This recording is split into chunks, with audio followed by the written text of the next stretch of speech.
झारखंड की सबसे लंबी नदी कौन सी है? दामोदर है। दामोदर नदी का उद्गम स्थल कहाँ है? छोटा नागपुर पठार। देखिए, स्वर्णरेखा नदी का उद्गम स्थल कहाँ है? रांची नगरी के क्षेत्र से। स्वर्णरेखा नदी किस राज्य में जाकर बंगाल की खाड़ी में मिलती है? पश्चिम बंगाल। बराकर नदी किसकी सहायक नदी है? तो दामोदर नदी। कोयल नदी कितने भागों में विभाजित है? 2 विभागों में विभाजित है, उत्तरी कोयल और दक्षिणी कोयल। उत्तरी कोयल नदी का उद्गम स्थल कहाँ है? नेतरहाट पठार पे।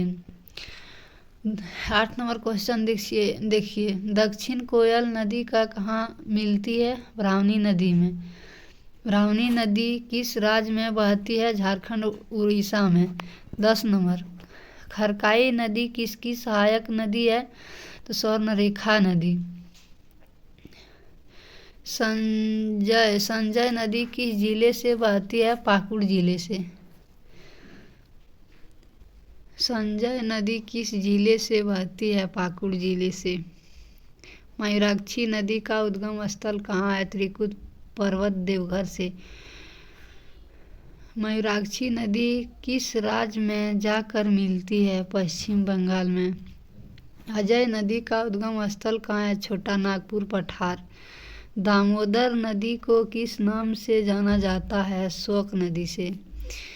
झारखंड की कौन सी नदी बंगाल की खाड़ी में गिरती है? स्वर्णरेखा नदी। शंख नदी किसकी सहायक नदी है? दक्षिणी कोयल नदी। कारो नदी किसकी सहायक नदी है? दक्षिणी कोयल नदी। कांची नदी किस शहर से होकर बहती है? रांची से। गंगा नदी झारखंड के किस जिले से गुजरती है? साहेबगंज से। 21 नंबर क्वेश्चन पे, गंगा नदी झारखंड में कितनी दूरी तक बहती है? लगभग 83 किलोमीटर। दामोदर घाटी परियोजना DVC किस नदी पर है? दामोदर नदी पर। बराकर नदी का उद्गम स्थल कहाँ है? हजारीबाग पठार। फाल्गु नदी किस शहर से संबंधित है? गया से। फाल्गु नदी किन 2 नदियों के मिलने से बनती है? निरंजना और मुहाना बोलता है इसको।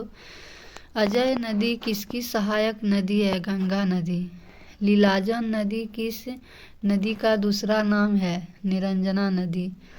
झारखंड की कौन सी नदी उड़ीसा में गिरती है? ब्राह्मणी नदी।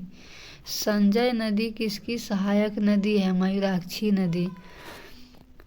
उरांव नदी किस जिले से बहती है? गुमला से। तो चलिए, आज का सेशन इतना ही काफ़ी है और मिलते हैं नेक्स्ट वीडियो में। आप लोग को पसंद लगे तो सब्सक्राइब, लाइक और आगे ज़रूर बढ़ाइएगा, ताकि अगले वीडियो में फिर मिलते हैं।